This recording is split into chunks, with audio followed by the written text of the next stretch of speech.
Good morning. Welcome back to Fit Body Secrets, where my mission is to bring you guys inspiration, motivation, and some tips to help you guys on your fitness, your health, and your fat loss journey. I'm going to make sure I'm live on Instagram. I am there. Perfect. We're going to roll right into it because guess what? Coach Cheryl has a very busy morning schedule today. I am so blessed because you would think that this time of year, things in the nutrition companies or in the nutrition business would be slowing down, but they are busy, busy, busy. Whether it's behind the scenes stuff that we're working on as nutritionists, obviously, I think a lot of people think that the new year is this big influx of clients, and I actually don't get a whole bunch of new clients in January. And I actually prefer that. I like people to kind of start in February. I think giving you guys the month of January to just reset and then hopefully get people signing in February is more so what's important to me. But I've just honestly been talking to I've been having a lot of conversations with a lot of you guys. And today it's kind of what sparked my conversation or my topic idea, not conversation, my conversations sparked my topic idea for today. By the way, just so you guys all know, I do all of my podcasts raw. So whenever I make stumbles on my words and stuff like that, don't get me wrong. There are times where I'm like, man, I should go back and edit this, but I don't. I don't have time for that kind of stuff. I am a one-woman show three-woman show. We do have two other assistants that work with me, but it's just, I don't have time to do all that stuff. I want you guys to know that everything I do is pretty much raw content. So I just had to say that as I was already stumbling on my words and kind of getting off on tangents, but we're going to rope it back in because I do have a busy day and I want to get to the point today. And I've been having a lot of conversations with a lot of females, primarily over 35 in the CrossFit space. And it's such a hard place to be in because there's so much conflicting information out there. And it's like, oh, maybe I should be doing less intensity and doing more lower intensity activity and more strength training. In fact, I just had a call with one of my clients yesterday who was not doing the training that she wanted to do because she was thinking that it was going to tank her cortisol levels or make her feel worse. And I'm like, that's not the case. I want you guys to understand things. So anyways, I want to go over some of the fat loss mistakes that I see happening in CrossFit women as they are in that age of 35 plus. And I am now 40 years old. So I totally get where you're coming from, whether you're 35 and you're going into those ages where you're kind of where I'm at, where it's man, I don't want to have what's happened to so many of my clients happen to me and I'm being proactive. Or you're one of my clients that are in your 40s or 50s or beyond, and you're okay, we're bouncing back or we're getting through this phase of life. And I want to go over some things that I see happening that are sabotaging you and give you some bullet point things to be focusing on, especially if you are looking to reset in the new year. In fact, I think it might have been my last episode, I talked a lot about building a plan for the new year. So, things you could be doing now to set yourself up for a better plan in the new year. I didn't actually go over what to go over in the new year, but if you watch that episode, you know that in the new year, if you're looking to reset, all you should really be having to do is create a little calorie deficit if you were taking action on those things. But you also might be I'm going to put those things off until January, and that's okay too, because let me go off on another little tangent. It is December 16th, and let me tell you that I am in the place of feels of I don't really feel motivated to make progress right now. I don't really feel motivated to do a lot of things. It's truly just maintaining, and I'm totally okay with that. I think that it's the time of year where we can all just chill a little bit. It doesn't mean you have to sabotage yourself, but just chill out a little bit and allow your body to recover and enjoy the last 2 weeks of the year, knowing that we're going into a new year. And it's not about this whole foo-foo, that life changes suddenly in January. It's just giving yourself an opportunity to take the time for a little bit of a break. You should be taking it other times during the year, but now's a good time for that too. So we're going to get right into it. Like I said, as I've already derailed myself for the last 5 minutes, just talking. And by the way, if you don't like a lot of my rambling, I'm sorry. I like to ramble. I'm going to just pop over onto Instagram as well. Instagram, if you guys are on here and you guys have specific questions, again, as always, just feel free to pop them in the chat. If you don't stay on for the whole thing, obviously I might not get to your question until the end. So you can always watch the replay, but I do check those questions as I'm going throughout the podcast. So let's get rolling on today's topic, which is fat loss mistakes I see most of my CrossFit women over 35 making, and they don't even realize it. Now, this can also be relative to some men as well. but I just find it more common in the female world. And we also have a few other wonderful things to be dealing with that men don't have to deal with, like periods and hormones and yada, yada, yada. So I want to start by saying that most women who come to me are not lacking any kind of knowledge. In fact, most of them know too much and they don't know how to apply it or what is relative to them. There is so much information out there that it can be very difficult to actually know what you should be focusing on and what out there is actually effective. You can have one person telling you that you're under eating, and then the other person's like, you're eating too many carbs. And one person telling you that you should be getting your fiber, and then another person telling you that vegetables are bad for you. So there's just so many things out there. And my main focus as a nutritionist is to show you how to sift through all of the garbage and know how to build a sustainable plan, one that is built off of science. There's no bias towards any specific thing. Everything I teach is based off of physiology, of how the body works and how it works as we age and all of that stuff. So you are likely not lacking knowledge. You likely have too much knowledge and it feels overwhelming knowing what you should be focusing on. You are literally very disciplined. So most CrossFit women are not strangers to hard work. You go to CrossFit, it's hard.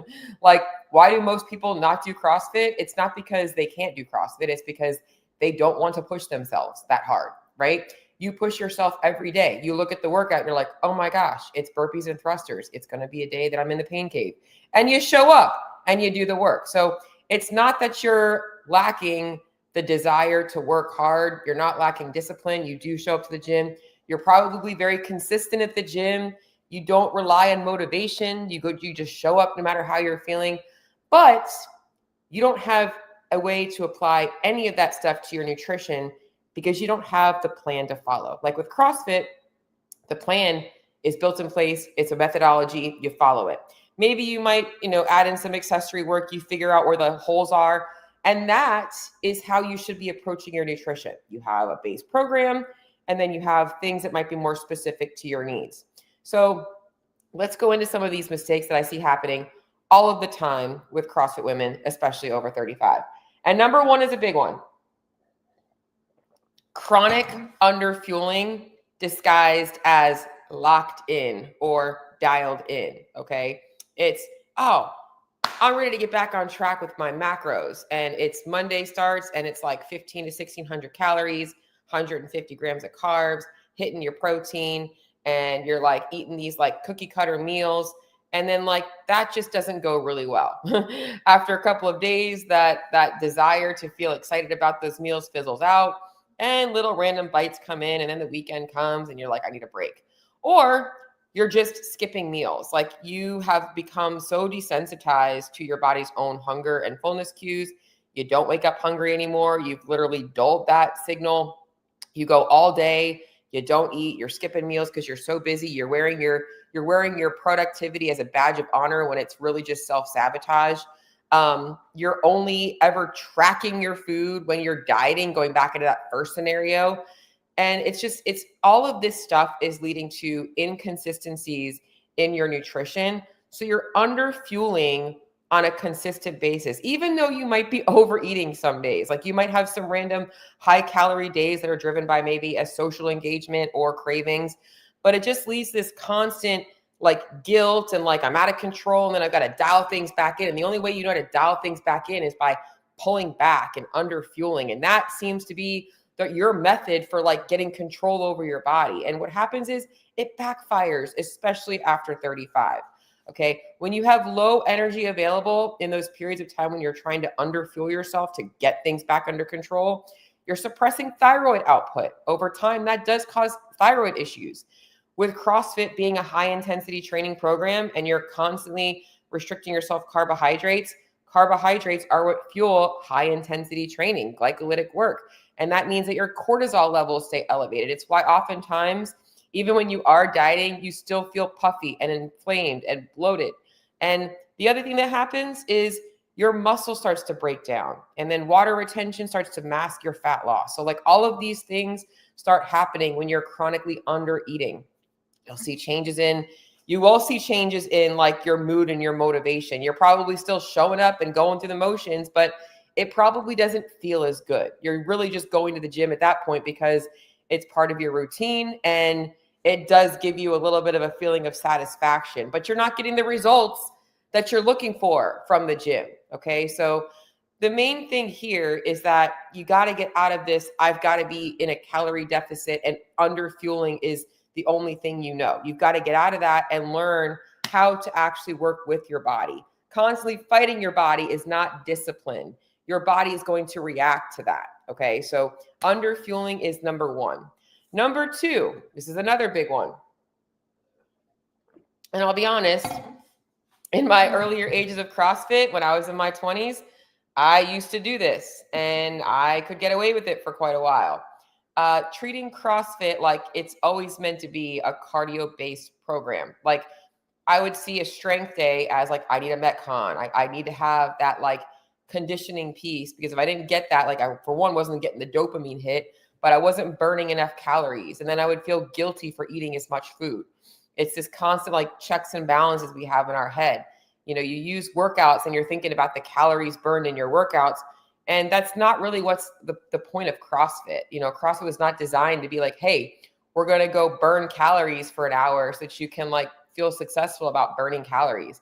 This is where I have opinions on programs like Orange Theory that are like promoting calorie expenditure in workouts. Like, what is that really teaching people? That's like teaching people that if you work really hard to make money, that your measure of progress and success is how much you can spend every single day. Like that just doesn't make any logical sense. Okay. So I see this when you're also trying to do too much volume. You know, you're rushing through your strength work and adding in the Metcons, or saving it for the Metcons and not putting enough effort into the strength work. I'm going to take it a little easier here because that's where I got to push. And that normally just comes from not understanding, you know, what the purpose of CrossFit is, which is meant to be a strength and conditioning program.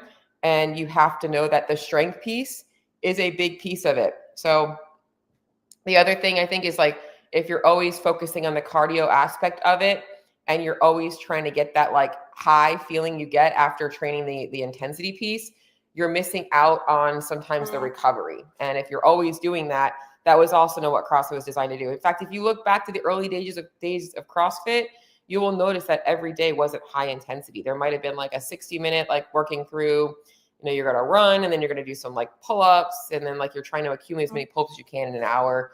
Maybe there was some like random stuff, maybe some farmer's carries. Maybe some days it was just strength. It was just squatting, but it shouldn't be about high intensity every single day. That's the sweet spot for fitness, but you don't need to do that every single day. And a lot of people are doing too much of it. All right. So this hurts because honestly, I see this a lot. Is like when you turn 35, really at 40, 35 to 40, it becomes a lot harder for you to build muscle and maintain muscle. And if you're constantly doing the high intensity stuff and not putting in enough work on the strength stuff, it's making it much harder for you to build muscle and making you more prone to muscle loss. You know, you need to be using your training time effectively to build muscle tissue.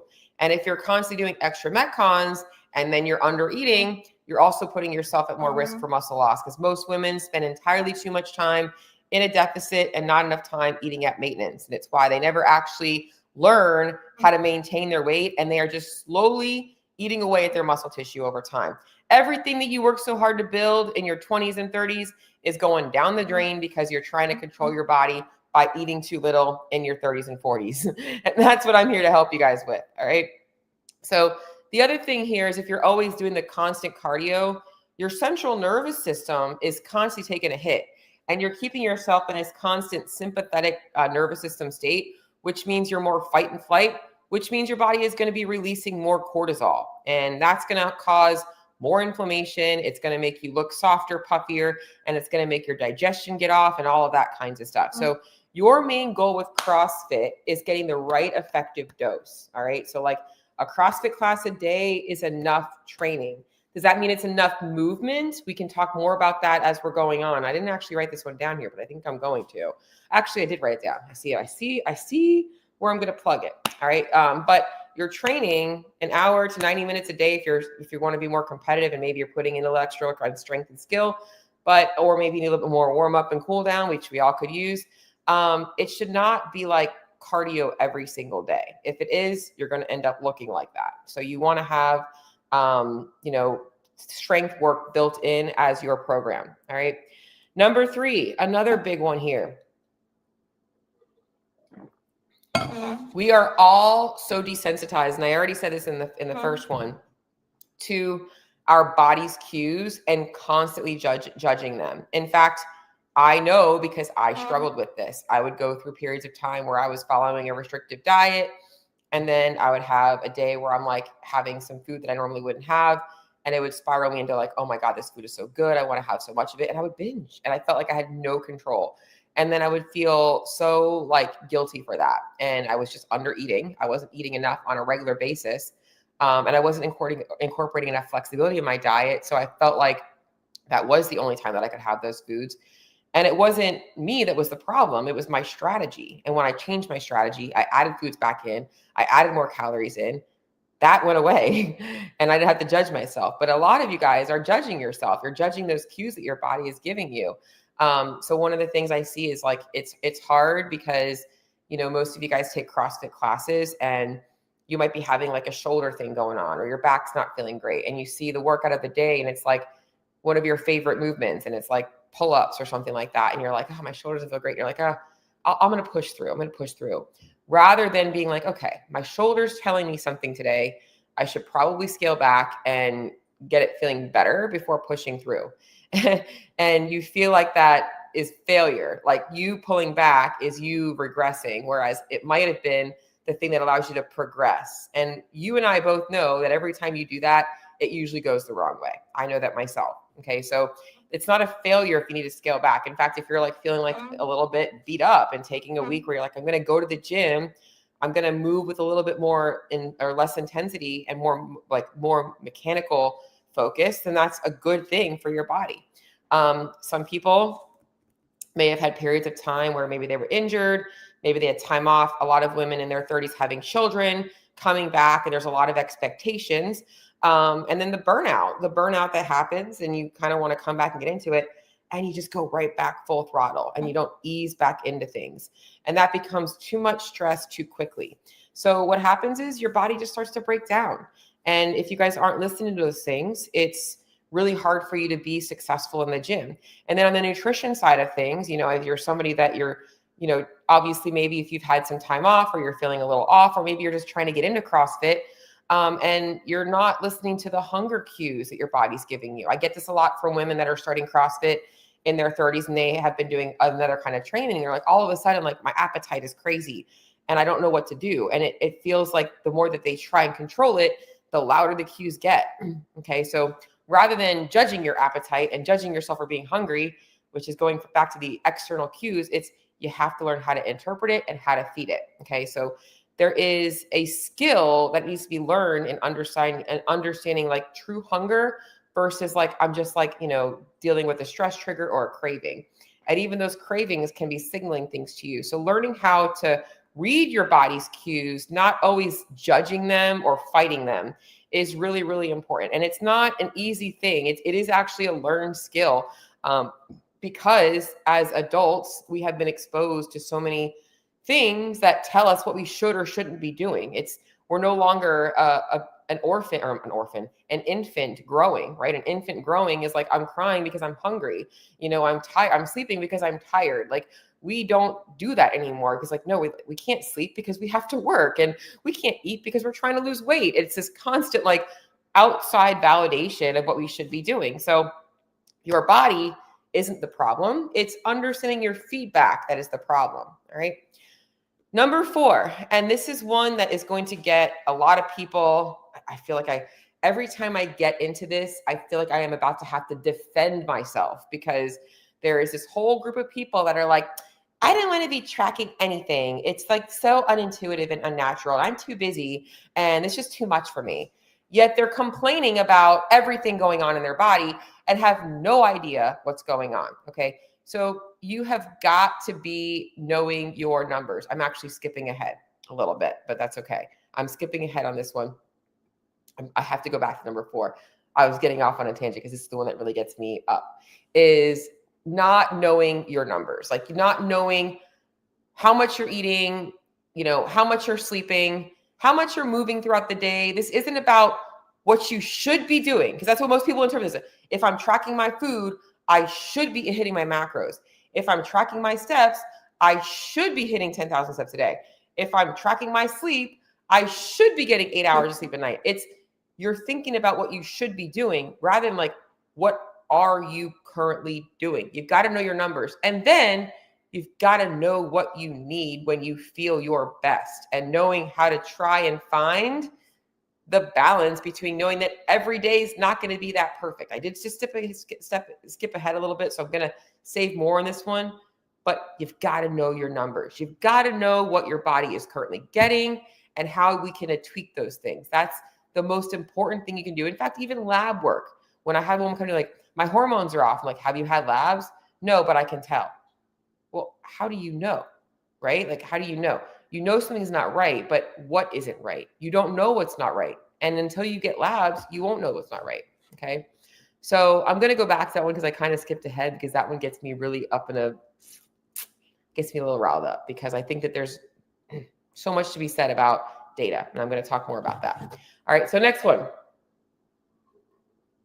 We'll call this one number 5, since I detoured to number 4. Not being intentional with your nutrition structure and timing. Okay. So I get this all the time. I'm eating healthy. I don't know what's going on. And they're not eating enough of the right things, and they're eating too much of the wrong things. There is nothing wrong with avocado and eggs and nuts and seeds and bacon and all that stuff. But guess what? A lot of women are eating a lot of that and not getting enough fiber because they're not getting enough whole grains, fruits, and vegetables. Okay. Eating healthy is not enough. All right, an apple is healthy. If all I was eating was apples all day, would I be getting enough protein, amino acids? No. Could I still get enough calories? Yeah, but probably not enough nutrients, right? So eating healthy is not enough. You've got to have more strategy. No consistency with meal timing, literally winging it every single day and thinking that that's like going back to the badge of honor thing. Like, oh my God, I cannot believe it. I got through today. I didn't eat anything all day. Like, what is that? That's not something to be proud of. It does not take very long to, shovel some food in.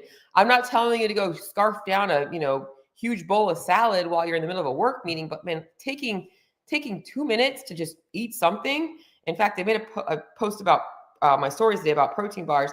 That's where maybe having a protein bar might be the best case scenario for you. It's a filler right then and there. But not having any consistency in your day. In fact, what you should really be looking at is, most of you guys, even when you have inconsistent schedules, have a very inconsistent schedule consistently, or you have a consistent schedule, and it's learning how to figure out when the ideal opportunities are for you to be taking in nutrients, and learning when your body is craving things the most. And for most of you guys, first thing in the morning, before you leave the house, eat something. When you get home from work, eat something. Even if you're busy all day, like making sure that you're having like maybe 2 or 3 small meals is all you need to have, and making those a little bit easier for you to digest, things that don't take a long time to eat. I think that another thing is like protein and carbs should be the base of every single meal, yet they get treated as like optional. Like they should be the base, and they end up just becoming like, okay, I'm going to focus on protein. And it's like, well, no, you should be building balanced meals, and those should be a part of it, right? So you need to make sure that you're getting in enough nutrients and consistently throughout the day. If you're not getting in enough nutrients consistently throughout the day, a couple of things happen. Number one, muscle protein synthesis is blunted. Your body does like to have a steady flow of amino acids going through the bloodstream. And while it's a myth that you have to consume, or that you can't consume more than like 30 grams of protein in a sitting, but there is something to be said about the absorption of protein is a lot easier when it's broken down throughout the day. And that goes for all nutrients, not just protein. Think of it like this. If I throw like a huge, big trunk of oak tree in a little wood chopper, it's going to clog it, right? But if I instead break it up into little pieces and then put it in, it'll digest that wood a lot easier. It's the same thing with your body. Okay. And then it can also affect your training output if your fuel timing isn't right. Either eating too much before your training, not enough before your training, that's going to impact things. All right. So you want to think about this not being as like this rigid plan, or that you have to be so obsessed with like your meal timing, but like understanding it should be intentional and supportive for your lifestyle and your goals. Okay. So even if you're eating healthy, you could be eating all the healthy things. If you're not taking these things into consideration, you are going to be in a situation where fat loss becomes a lot harder for you. And I mean, you guys can all tell me that I'm wrong, because if you're reading all of these things and you're getting great results, by all means, good for you. But for most women, these are the things that are holding them back from actually seeing results. And maybe it's not all of these things. Maybe it's one or two of these things. All right. Going back to the one I said before, which is just a piece of this one. I know I mentioned not knowing your numbers. All right. But this is a big one. A lot of women over 35 in the CrossFit space are focusing on the small marbles rather than the big marbles, stepping over dollars to pick up pennies. And here are the small marbles or the pennies that women are picking up, trying to figure out how to balance their hormones. What should I be taking to balance my hormones? How can I balance my hormones? You cannot balance your hormones. Your hormones are never going to be balanced. They're always fluctuating. It's kind of like what I'm envisioning is, I'm not sure if you guys can remember those old decorative things where it was like this like water and like plastic, and it would like kind of wave, and there was like often like different colors. That's kind of how your hormones are. I gotta find one of those. Your body is constantly flowing, especially if you're a female. Your hormones twice a month are going to surge, right? Like that's part of being a female. But a lot of people are addressing their hormones with HRT, and a lot of coaches are now pushing different peptides and hormone therapy and different companies and functional medicine. Like, get on this HRT without addressing the nutrition changes first, and recognizing that you just pumping your body with more hormones might not be the best thing, because you can't control how your body is going to react to those hormones. And if you're still producing them, you're going to have times of the month where maybe they're even higher than they should be. Women see a lot of weight spikes, all kinds of stuff. Now, I'm not saying that hormone replacement therapy is a bad thing, because for some women, it can be a game changer as they're going through menopause, like in terms of sleep quality, in terms of quality of life, but you need to be making the nutrition changes. All right. We don't even need to talk about the alcohol. Okay. Another one that people focus on are things like strategies like, maybe I should cut out sugar, and maybe I should, that's a big one, as I shouldn't be eating as much sugar to control my insulin levels. Sugar is not what controls your insulin levels. Okay. So stress, getting enough strength training in, keeping yourself insulin sensitive by getting enough movement throughout the day, and controlling overall calories. Now, if all of your carbs are coming from sugar, you are likely missing nutrients from things like fiber and the foods that your body should be getting to get more of those complex carbs, which have things like B vitamins and all other kinds of things, and iron. If you're only getting sugary carbs, that's not going to help you. All right. So, but you don't need to focus on cutting sugar. You got to focus on fixing the quality of your carbs. Fasting is another one I see women focusing on. Maybe I should be fasting or time restricted eating.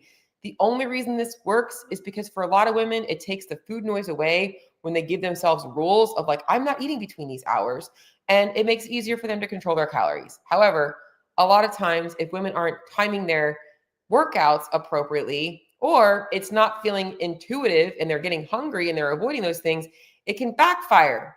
And another one that people focus on is supplements. These are the small marbles. They're focusing on things like, like what supplements they should be taking to balance their hormones, and even creatine. I'm going to be honest, creatine is a great supplement, but all people keep telling you, oh yeah, creatine, the most researched supplement in the world, and yada, yada, yada. It's like, okay, that's great, but it's still a small marble. Like, it's a small piece of the puzzle. Am I telling you not to take it? No.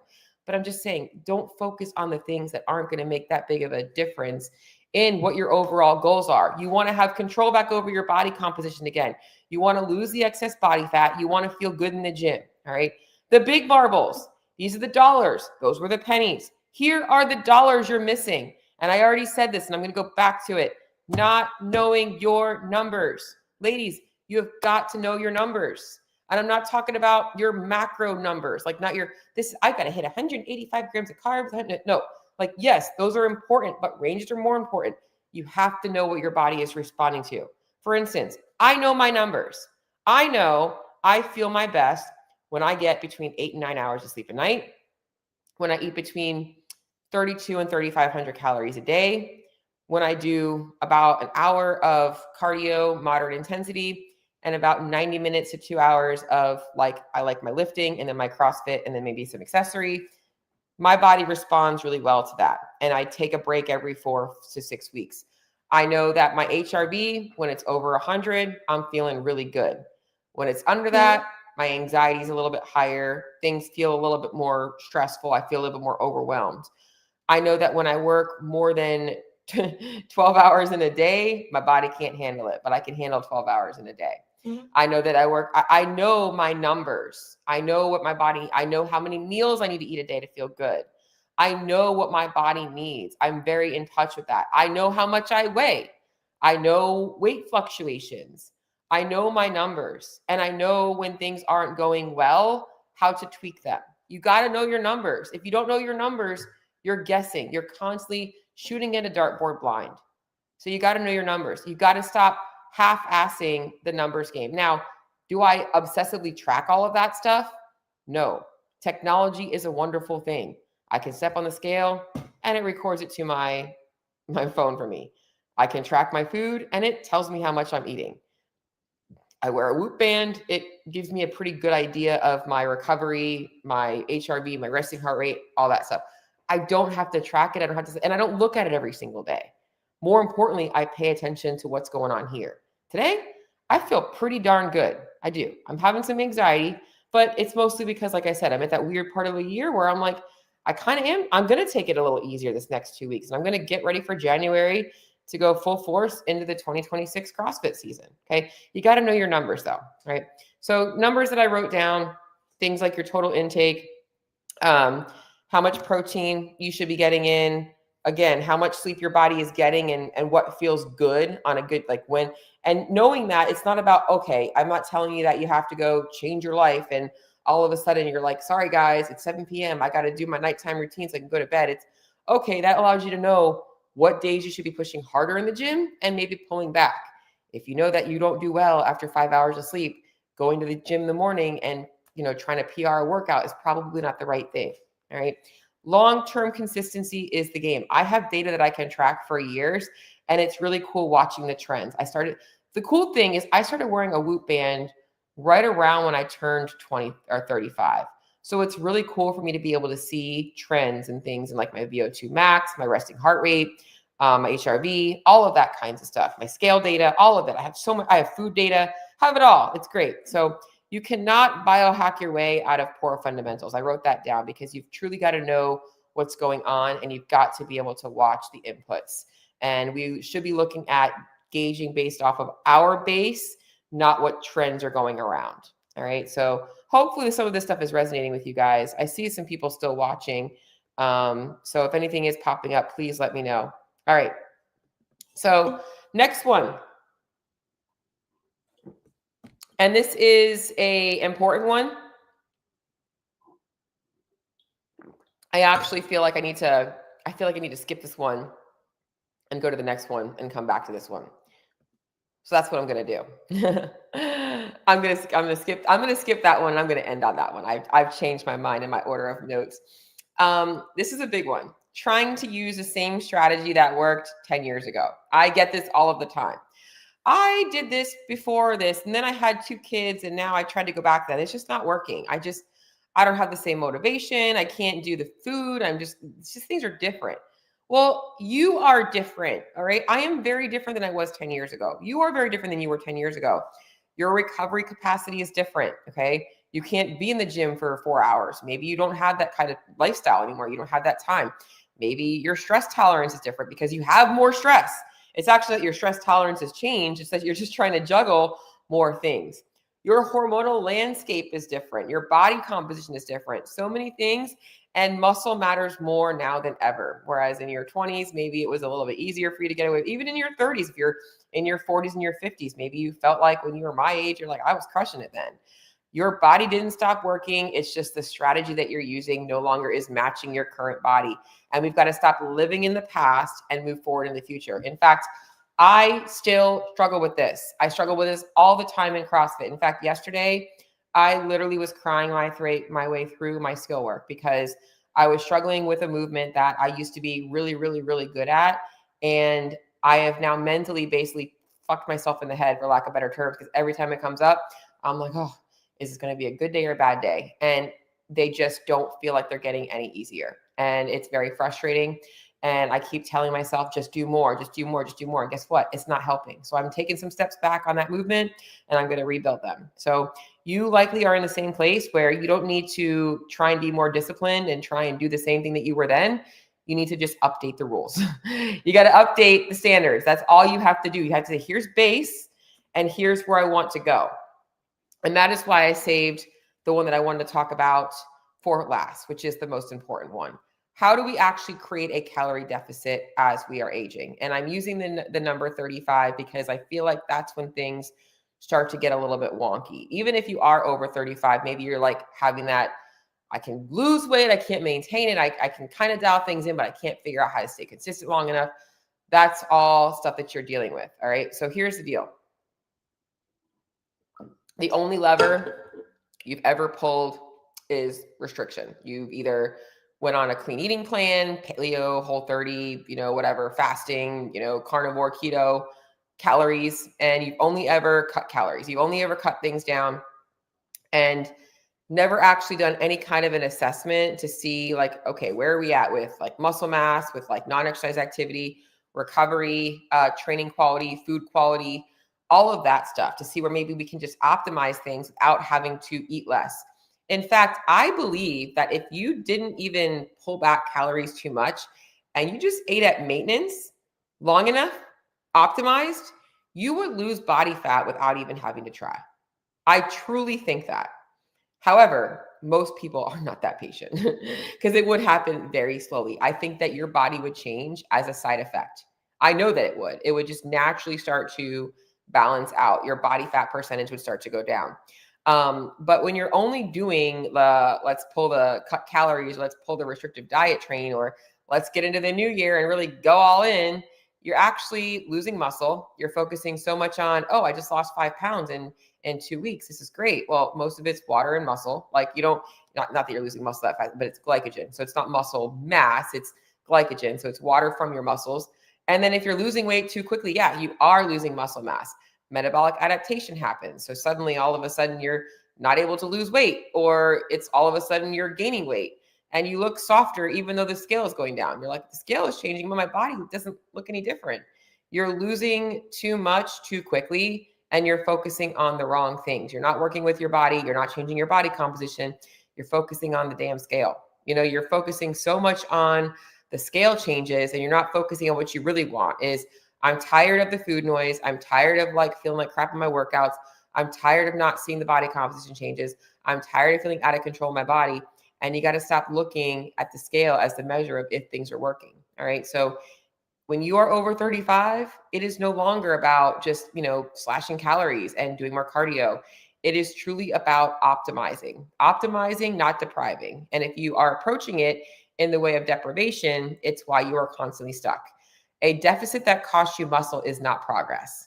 It is the worst thing you can do for your body as you're aging, not just for your body composition goals and aesthetics, for your health. Because guess what? The less muscle, the less insulin sensitivity, the more prone you are to other metabolic issues, the more prone you are to other issues with not having enough muscle loss, like, injuries and tendons and ligaments and bones and fractures, all of that stuff. So you have to be approaching your nutrition, not just from deprivation.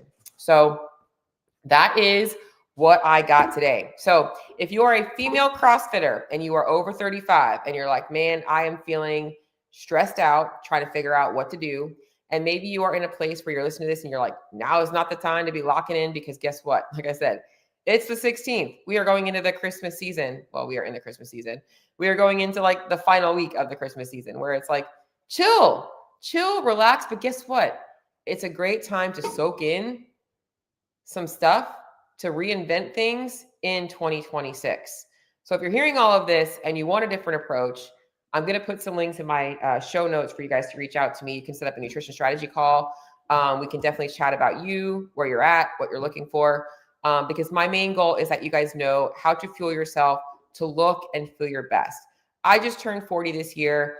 And one of the things that I am and why I'm taking this time is that I feel like I'm in a place where, just full transparency, where I could at one moment self-destruct and totally just ruin the next 5 years of my life, because mentally I have felt like quitting myself in a lot of ways. And I feel like I'm going to start crying right now. Why? Because I want to cry. I do in a lot of ways feel like I want to quit myself. But then there's the other piece of me that's like, okay, now is the opportunity for you to show up for yourself and show yourself that you can be fitter if you let go of some of the things that you are holding on to that are holding you back. And it's a very hard place to be in. But anyways, that was my little personal talk to you guys. But if you want to talk more about you specifically, definitely reach out to me. This is a no pressure invitation for you to just connect with me. I am a real person. I get this all the time. Are you a real person? Am I actually going to talk to you? Yes, you're going to talk to me on the phone. I don't do a lot of Zooms, although I do have a Zoom with my clients today.